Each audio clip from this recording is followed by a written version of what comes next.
The reasons why American breakfasts are the way they are.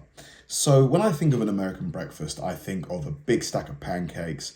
I'm thinking of really crispy bacon. I'm thinking, sunny side up eggs, which we eat that here. We eat those things here, but our breakfasts are really different. Like the full English breakfast, a couple of eggs, thick cut bacon, sausages, beans on toast, black pudding, like mushrooms, like very different items. So why is it that Americans, why are pancakes so, widely eaten for breakfast? Why do Americans like super crispy bacon as opposed to the thick cut back bacon that we like? When you think of American breakfast food, you probably think of things like cereal and milk, toast, eggs, pancakes, French toast, orange juice, and coffee.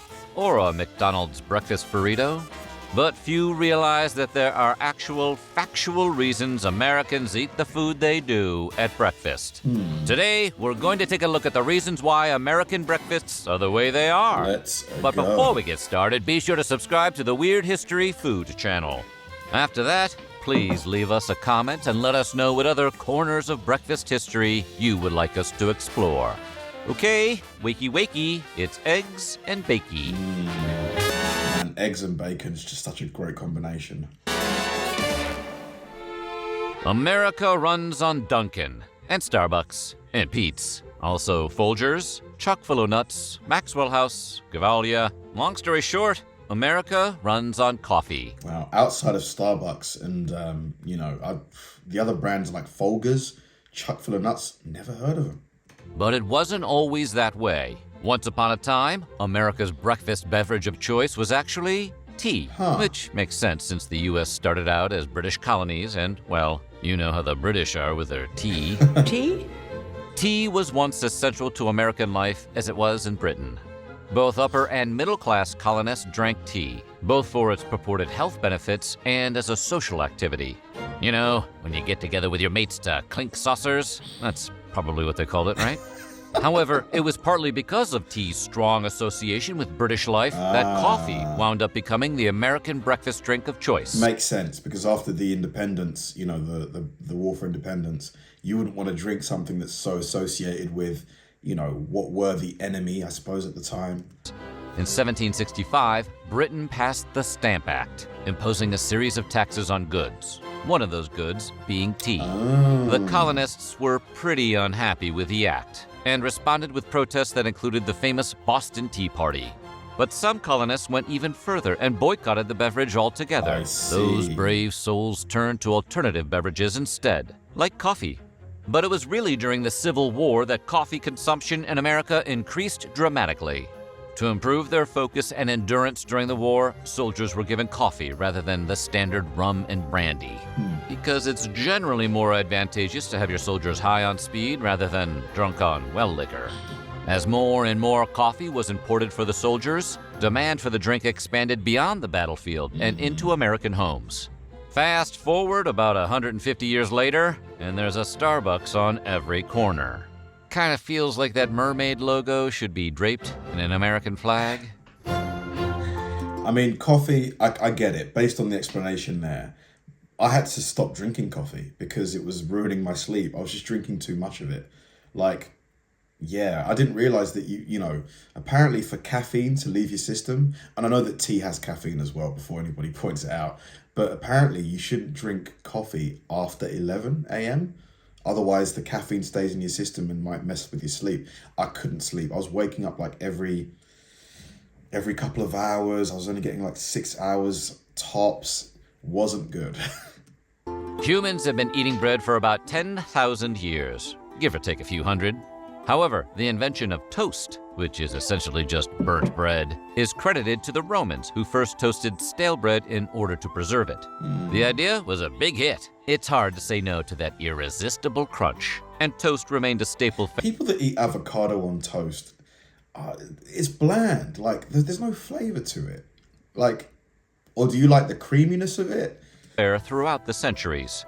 But it didn't find its permanent place on American breakfast plates until the 19th century, when the Seventh-day Adventist Church promoted it as a healthy, quick, and affordable breakfast.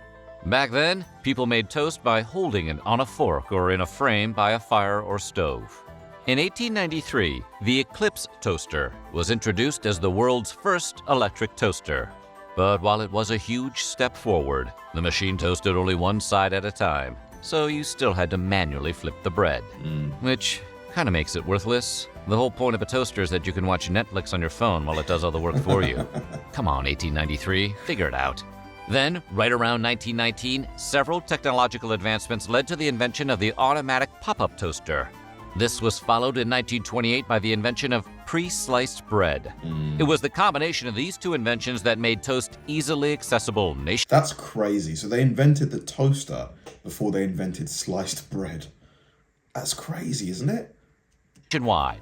But what really cemented toast's place in American breakfast were changes in American work life. In the early 20th century, the working and middle classes found they no longer had time for the elaborate breakfast spreads of eras past. So rather than cook a full meal, homemakers started preparing breakfasts that were simple and quick. Thanks to the invention of the pop-up toaster and sliced bread, toast was a natural fit. Based on its name, most people probably assume that French toast is, French. Isn't it? I would have bet, a lot of money. I mean, surely it came from France. Like French braids, French fries, or the French kiss. But it's not. In actuality, No way. French toast doesn't have a single origin.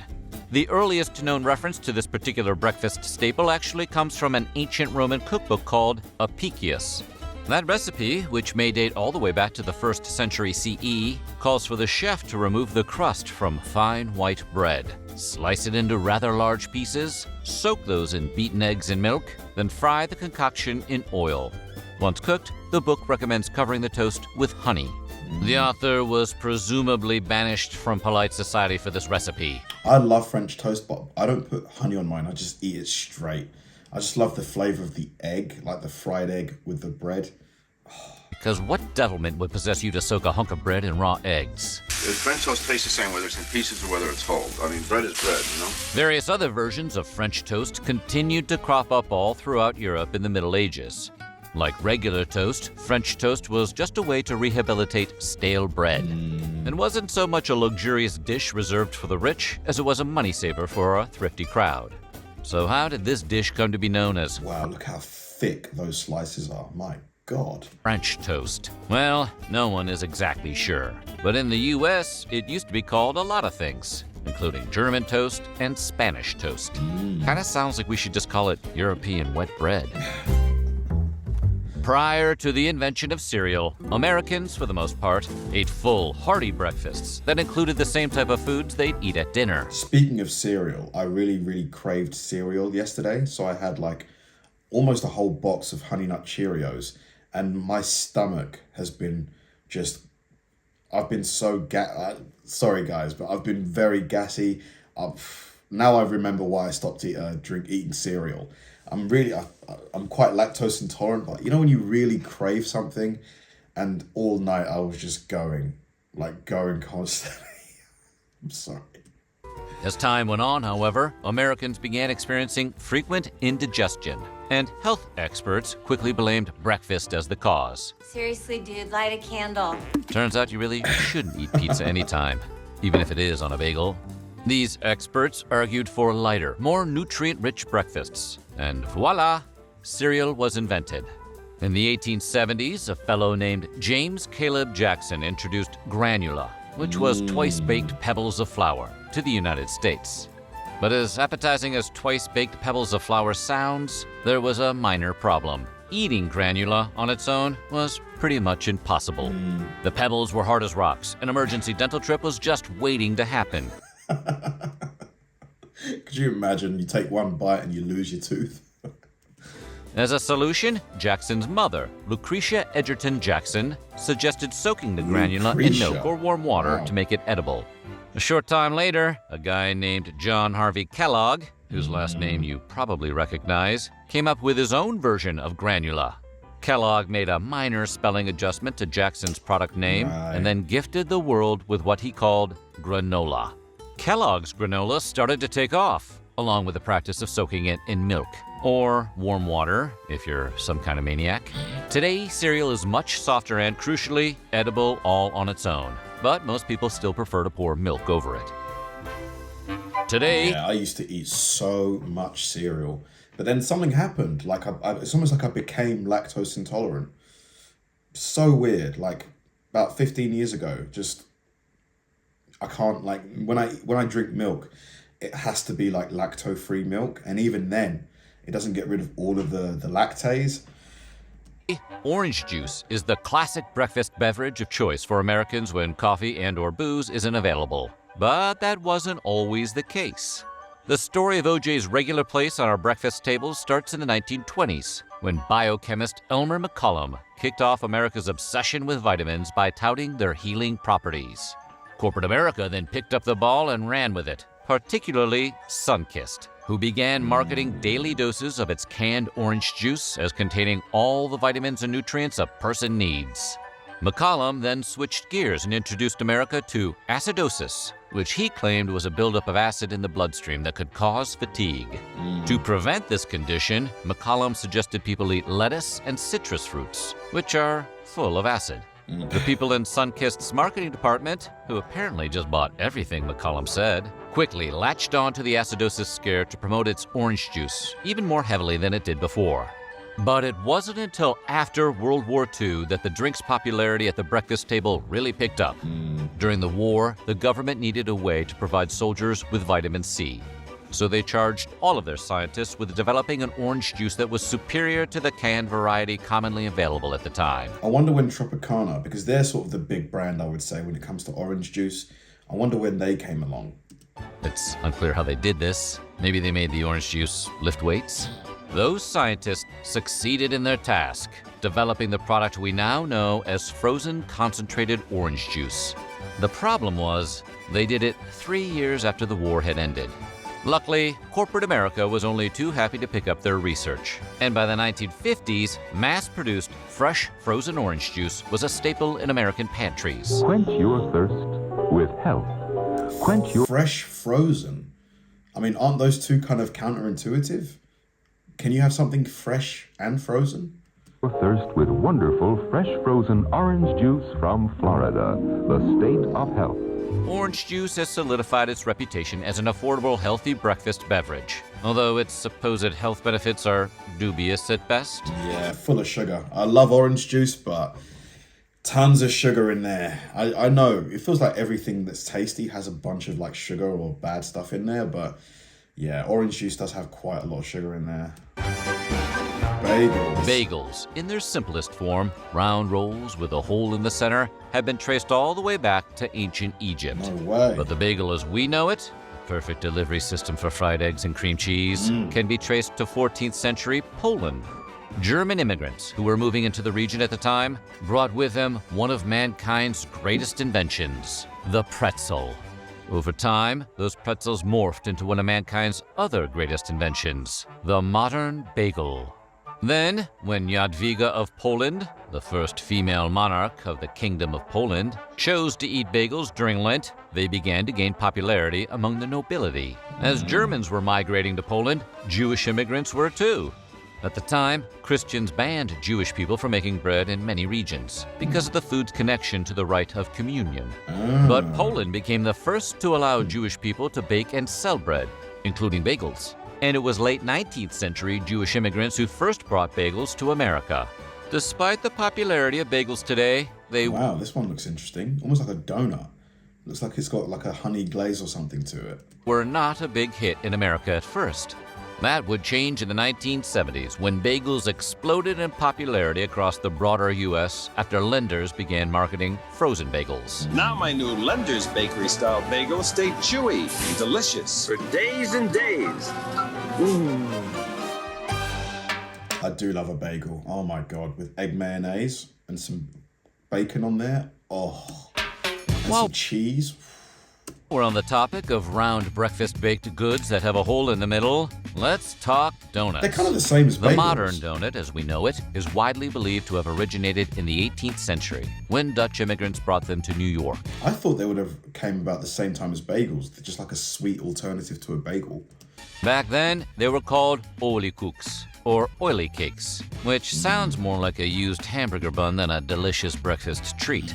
The recipe evolved from there, with a 19th century ship captain claiming to have created the familiar donut shape with a hole at the center. While that anecdote is disputed, what is certain is that World War I saw the donut become cemented as an American staple. Volunteers in France gave donuts to American soldiers in the trenches to remind them of home. Then in 1920, a guy named Adolf Levitt invented the first donut machine. The ability to mass-produce donuts instantly made them a symbol of progress. And at the 1934 World's Fair, they were seen as the food of the future. Back then, a donut cost a mere nickel, which made them accessible to almost everyone. A nickel, is that 5 cents or 25 cents? Either way, relative to today, that's just so cheap. Even those hit hardest by the Great Depression.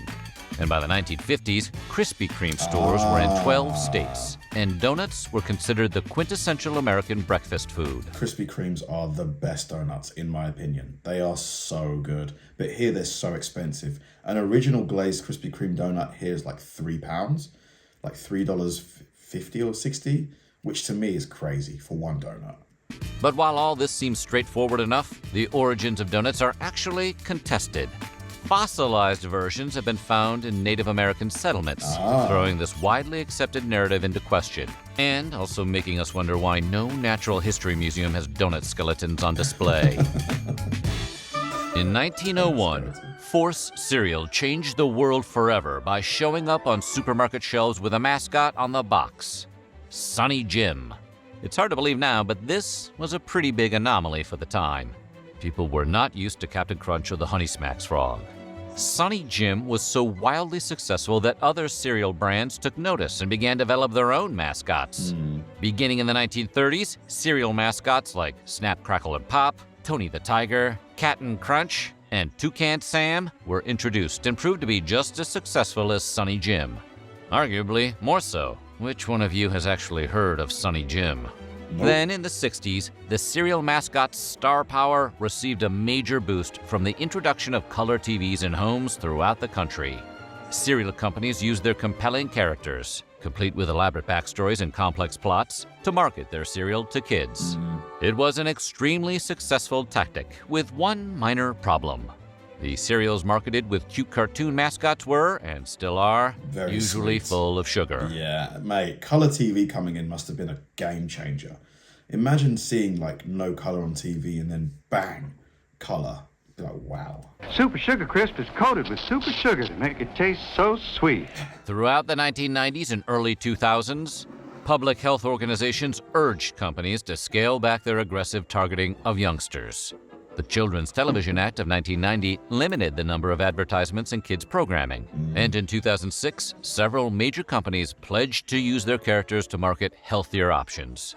We like to think Sunny Jim would be proud, whoever the hell he is. So what do you think? Which of these breakfast... Great video, great video. I wish that he spoke about pancakes because, you know, I still don't know the origin. Because I guess a pancake is a flat version of a cake, easy version to make. So maybe that's what it is. Like they just were looking for a quick alternative to baking a cake where you've got to let it rise and all of that stuff. But cereal for sure, like it makes total sense, you know. Quick, you just need to pour some milk on it. You haven't got to go through the rigmarole of like frying eggs and, you know, sausages and all that stuff. Super interesting. Thanks for watching, guys, and I'll see you in the next one.